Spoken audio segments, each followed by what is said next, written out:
ഈ തോന്നുമ്പോൾ തോന്നുന്നത് ഉണ്ടാക്കിയില്ല എന്ന് വെച്ചാൽ എനിക്കെന്തോ ഒരു സമാധാനം ഉണ്ടാവില്ല. പുട്ടും മാമ്പഴം കോമ്പോ ട്രൈ ചെയ്യണമെന്ന് വിചാരിച്ചിട്ട് മാങ്ങ കാണുമ്പോൾ ഞാൻ എന്നെ തന്നെ മറന്നു.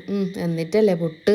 ഇന്ന് ഏതായാലും പുട്ടുണ്ട്, മാങ്ങയില്ല. അടിപൊളി. എന്നാൽ പിന്നെ പുട്ടിനൊരു പ്രത്യേകത ഇരിക്കട്ടെ. നല്ല തേങ്ങാപ്പാലും തേങ്ങ ചിരകിയതും ഇട്ട് പുട്ടിന് കുഴച്ച് വെക്കാം. ഇത് നമുക്ക് നല്ല ബീഫ് റോസ്റ്റ് ഉണ്ടാക്കിയിട്ട് അതിൽ ഫില്ല് ചെയ്ത് കൊടുക്കാം. ഇറച്ചിപ്പുട്ട് എങ്ങനെ ഉണ്ടാവും? അടിപൊളിയാവില്ലേ? ഇതിനിപ്പോ ബീഫ് റോസ്റ്റ് ഉണ്ടാക്കാൻ വേണ്ടിട്ട് ഓയിൽ ചൂടാകുമ്പോൾ പുട്ട് കറി ലീഫ് 1/2 kg ബീഫിന് 5 ലാർജ് ഉള്ളികൾ, ഇഞ്ചി വെളുത്തുള്ളി ചതച്ചത്, പച്ചമുളക് മുറിച്ചത്, തക്കാളി അരിഞ്ഞതും. അല്ല, ഈ അരിഞ്ഞതും മുറിച്ചതും സെയിം തന്നെയല്ല? എന്തെങ്കിലും ആട്ടെ. ഏതായാലും ചേർത്ത സാധനം എല്ലാം നല്ല അടിപൊളിയായിട്ട് വഴറ്റി ഉടച്ചെടുക്കണം. അപ്പൊ തുടക്കത്തിൽ ഞാൻ ബീഫ് പൊടി പൊടിയായി അരിഞ്ഞിട്ട് ഉപ്പ്, മുളക് പൊടി, മഞ്ഞൾപ്പൊടി ഇട്ടിട്ട് വേവിച്ച് വെച്ചിട്ടുണ്ടെങ്കിൽ അതും കൂടി ഇതിലേക്ക് ഇട്ടിട്ട് നമ്മൾ വറുത്ത് പൊടിച്ച ഗരം മസാല പൗഡറും കൊഞ്ചം കസൂരി മേത്തി, ധാരാളം കറിവേപ്പില, ആവശ്യത്തിന് മല്ലിയില. അടിപൊളി ബീഫ് റോസ്റ്റ് റെഡി. ഇനി നമുക്ക് പുട്ടിന്റെ ഇടയിൽ ലെയർ ആക്കി എടുക്കാം. വളരെ ഉയർന്ന ചിന്താഗതിയും അപ്ഡേഷന്റെ കാര്യത്തിൽ 3G ആയതുകൊണ്ട് നിങ്ങൾ എന്നിൽ നിന്ന് വൈകിയെല്ലാം പ്രതീക്ഷിക്കാവൂ.